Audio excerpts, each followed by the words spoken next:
ఆయన మా శోభా చంద్రవతిని చంపారంటే నేను నమ్మను. నేను కూడా నమ్మడం లేదు మీరా. శోభా చంద్రవతినే కాదు, ఆ ఎస్ఐని కూడా ఆయన చంపలేదు. నాకు కూడా అదే అనిపిస్తోంది.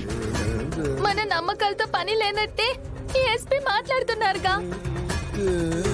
పైగా మర్డర్ అయిన ఎస్ఐ వీళ్ళన్నయ్య కాబట్టి వ్యక్తిగతంగా కక్ష పెంచుకొని ఈయననేం చేస్తారో అని భయంగా ఉంది. అవును మీరా, ఆయన్ని వెంటనే బెయిల్ మీద బయటికి తీసుకురావాలి.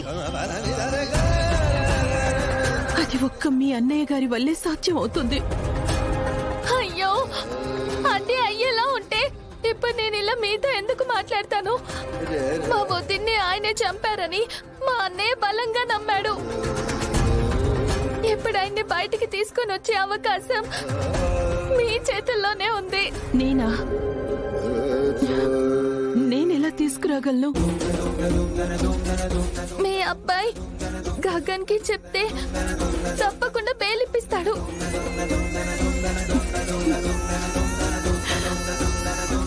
మీ అన్నయ్య ఎలాగే వాడు కూడా శోభా చంద్ర గారిని మర్డర్ చేసింది ఆయనే అని నమ్ముతున్నాడు. అదే కాక ఆయనంటే వాడికి ఎంత ద్వేషమో నీకు తెలుసు కదా మీరా. నువ్వంటే ఎంత ప్రేమో కూడా నాకు తెలుసు. ద్వేషాన్ని దాటి అమ్మ మీద ప్రేమతో తను ఏమైనా చేయగలడు.